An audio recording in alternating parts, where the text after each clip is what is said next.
आप देख रहे हैं सुकीर देवता लाइव टीवी। देवभूमि हिमाचल प्रदेश का प्रथम देवी देवताओं की संस्कृति को समर्पित यूट्यूब चैनल।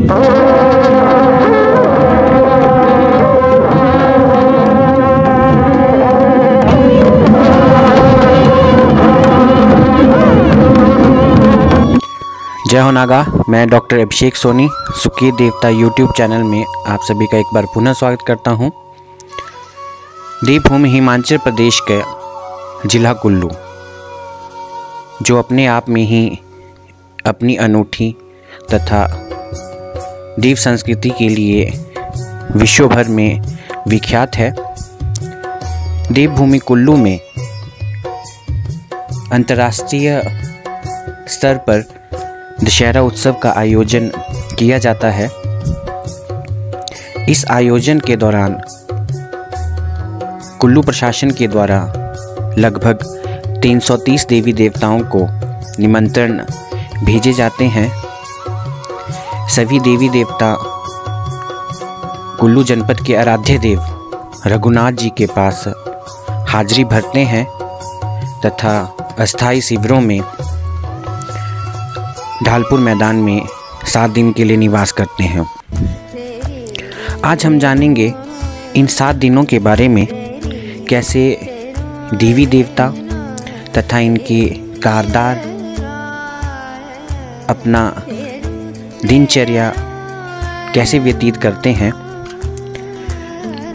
देव परंपरा के अनुसार देवी देवताओं के अस्थाई शिविरों में देवता की पालकियों को रख उनकी सुबह शाम विधिवत रूप से पूजा आरती की जाती है तथा इसी के साथ साथ देवी देवताओं के साथ आए हुए देवलुओं, हरियाणों और इनकी भक्तजनों के दिनचर्या कैसे रहती है, ये हम जानेंगे कुल्लू में आए हुए देवी देवताओं के कारदार तथा प्रधान से। तो इसी कड़ी में हम आज आपको लेके चल रहे हैं देवी भगवती ज्वाला जी फोजल तथा देव खुडी जहल जी देहुरी के साथ हमारे बिताए एक दिन और एक रात्रि के पल के साथ। चलिए जानते हैं कैसे रहता है देवी देवताओं के कारदारों का दिनचर्या और निर्वहन। मैं मानचंद शर्मा, देवी ज्वाला गांव फोजल मंदिर कमेटी प्रधान। मेरे साथ में माँ ज्वाला के कारदार श्री अमर महंत जी और मेरे साथ में माँ ज्वाला के द्रोगे श्री शेषराम जी और मेरे साथ में माँ ज्वाला के कारकुन श्री बालाराम जी। और हम इसमें ज्वाला माता के मंदिर पंडाल में बैठे हुए हैं, जिसमें कि दशहरा के लिए हम आए हैं। ये माता का अस्थाई शिविर लगा हुआ है। इसमें हम लोग अभी 6 दिन से यहाँ पे बैठे हुए हैं और माता के भगत जन यहाँ पे आते हैं और माता का आशीर्वाद लेते हैं। अस्थाई शिविर में जो व्यवस्था रहती है वो किस तरीके से रहती है और उसको कौन करता है? व्यवस्था शुरू में हमें मंदिर कमेटी के लोग, कारकुन, हारयान सभी करती है और इसमें प्रमुख माता के कारदार होते हैं और हारयान कारकुन मिलके करते हैं। जैसा कि सरकार के द्वारा हर देवी देवता को नजराना दिया जाता है। नजराना जो सरकार की तरफ से दूरी के हिसाब से मिलता है, जिसमें कि हम सभी संतुष्ट होते हैं। और नजराना के साथ साथ अभी सरकार ने हाल ही में कुछ वर्षों से बाजानबाद विजंत्रियों के लिए भी भत्ता दिया है और सरकार काफ़ी अच्छी व्यवस्था करती है। इसके साथ ही म्यूनसिपल कमेटी, यहाँ की नगर पालिका का प्रबंध हमारे लिए पूरा होता है। हमारे अस्थाई शिविरों में बिजली का प्रबंध किया जाता है, पानी का प्रबंध किया जाता है। इसमें हमारे अस्थाई शिविरों में किसी प्रकार की सरकार की तरफ से कोई कमी नहीं रहती है। प्रधान जी, अब बात करते हैं भोजन व्यवस्था की। तो जो भोजन व्यवस्था रहती है इन 7 दिनों में, वो किस तरीके से देवता कमेटियों के द्वारा की जाती है? देवी के कारकुन के खाने पीने की व्यवस्था जो है, माता के जो इसके स्पेशल, हमारे देवी देवताओं के स्पेशल होते हैं इसके लिए। जैसे कुछ मंजारे होते हैं हमारे, जिनको माता देवी देवताओं की ज़मीन दी गई है पूर्व में हमारे पीछे हमारे बुजुर्गों ने देवी देवताओं की ज़मीन मौतारियत के तौर पर गई है, वो माता के पास पुकार करते हैं। जैसे देवी देवताओं का रथ मंदिर से अस्थाई शिविर कुल्लू तक ले आना, कुल्लू से घर की ओर ले जाना, वो हमारा कुछ मज़ारे लोग करते हैं। और जैसे खाने की व्यवस्था भी कुछ मज़ारे करते हैं और कुछ भगत जन लोग सारे मिल के करते हैं। प्रधान जी, अब बात करते हैं युवाओं की। जो युवा साथी हैं उनका कैसे इन 7 दिनों में देवी देवताओं के साथ रहन सहन होता है, कैसे वो उनकी दिनचर्या रहती है? युवा का जोश देवी देवताओं के लिए बहुत है। पूर्व में पीछे देखा जाए तो पीछे हमारे बुजुर्ग कम चलते थे, अब युवा में बहुत भक्ति आई है।